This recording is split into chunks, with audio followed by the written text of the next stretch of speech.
This is Valley News Live at 5. Hello again, everyone. Fargo City Commission has suspended Africa Restaurant and Nightclub's liquor license for 60 days. At the same time, the club has announced a change in leadership. Valley News Team's J.C. Dodd spoke with the newly appointed general manager. She's live in the newsroom with details. J.C.? Yeah, Mike, at the special city commission meeting today, Police Chief David Zabolski urged the city commission to suspend the club's liquor license immediately. The reason for the urgency stems from the public safety concerns he has if the African nightclub were to continue serving alcohol. City Commissioner Arlette Preston asked why the Liquor Control Board was recommending a suspension and not a revocation of the liquor license. And the answer? They need more time to gather information surrounding the confusion of ownership, management, and conduct, and to investigate if more laws have been broken. The club's attorney, Stephen Baird, dropped a bombshell announcement at the meeting today. Francis Brown, who has previously been addressed as the owner, was never actually the owner. It was his wife who owned 50% of the nightclub. Brown was a manager, and according to Baird, as of this morning, Brown is no longer employed at Africa. The new manager, Baird himself. As former attorney and now manager, he says he's wanting to rebuild the integrity and conduct of the club, starting with the issues brought up by the police chief. The litany of things listed off by the police chief, it's understandable. It is a long list of issues, and I think the city is correct to look at it, and I intend to fix all of those issues. Baird says issues from employees over-serving alcohol to the dangerous and illegal activity conducted. Everything needs to change, and he hopes after the 60-day suspension he can get a second chance to turn the reputation of the African nightclub around. Live in the newsroom, J.C. Dodd, Valley News Live. All right, thanks so much, J.C. And for now, that restaurant portion of the nightclub will remain closed. The club's attorney turned general manager says he doesn't know when they'll be back open. The trial of the man charged with Officer Cody Holte's death started today. Salama Pendleton is facing 2 murder charges in the deaths of his mother and Holte. Now, the trial opened with witnesses going over events on May 27, 2020. The prosecution presenting evidence of law enforcement outside the apartment when multiple gunshots rang out. Bearcat, Central 17, second fire to Bearcat. That trial is expected to continue through July 16th. Fargo police say a stabbing that happened off of 8th Avenue Sunday night was a fight over a bike.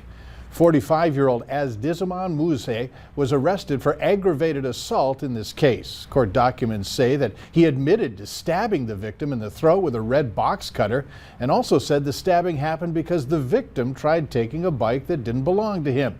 The victim was taken to Sanford with serious injuries. Police have identified a man who they say started the fire at the Frying Pan restaurant last month, and they're asking for your help in locating him. Police hope to charge 29-year-old Nathan Oren with aggravated endangering by fire.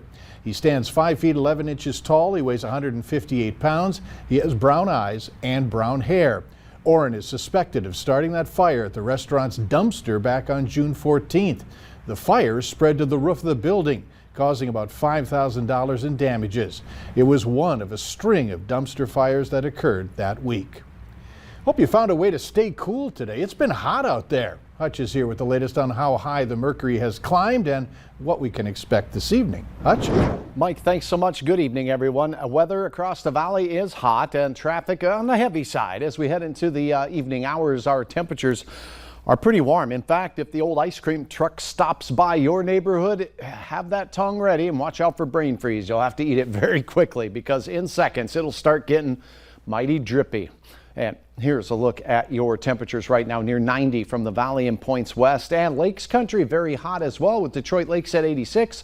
Fergus Falls is 88. Slightly cooler weather in the lower 80s in our easternmost counties near Beltrami County. As we take a look at your planning forecast for this evening, those 80s stick around all the way through sunset. Then we cool off fairly quickly with quiet, dry, and crystal clear weather in both Fargo and Grand Forks. You too will have 70s by the time you head to bed tonight, on our way to lows in the 60s.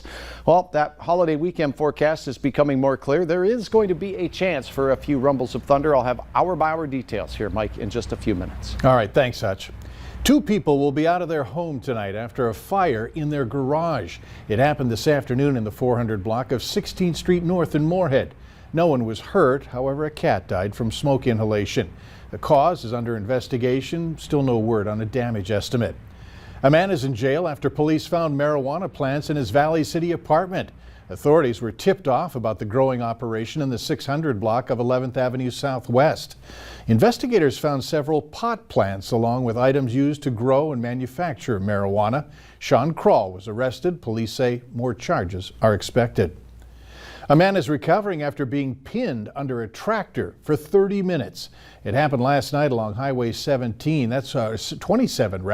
west of Alexandria, Minnesota. The victim, Gary Anderson, said that he was mowing the ditches when he hit a mound and the tractor rolled. Troopers used a floor jack to lift part of the tractor off his legs. Anderson is expected to be okay.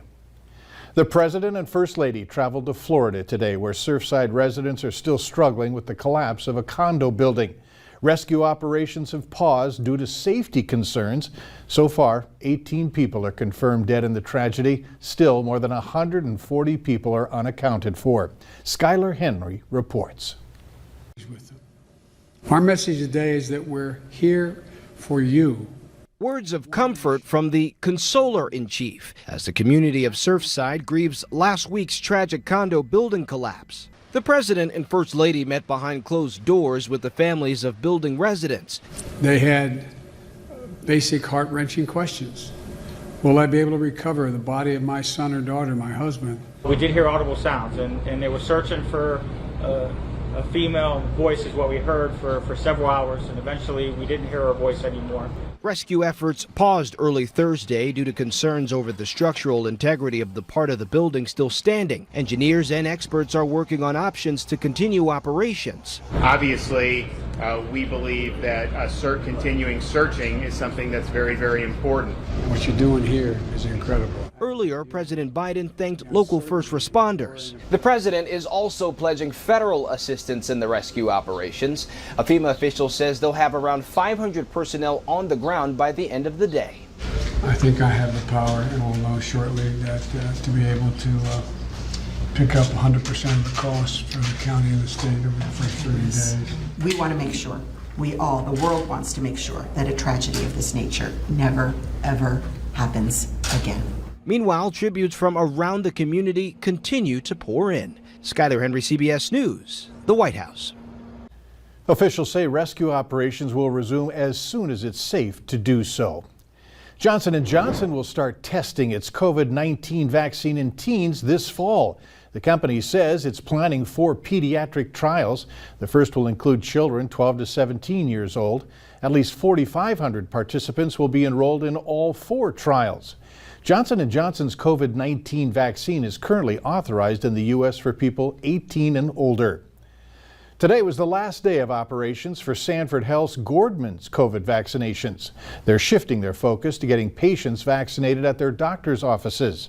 When Sanford took over the former department store building, they were vaccinating more than 1,000 people a day. Today, just 62 patients were among the last to receive their shots there. It's the ability to get your vaccine where it's close to home, and we're seeing that people aren't coming here as often anymore because of that ability to get it close to where they live. Across all of its clinics, Sanford has vaccinated more than 170,000 patients. Nearly a third came from the Gordman's Clinic. And if you're looking for places to get the vaccine, how about using our V&L vaccine tracker?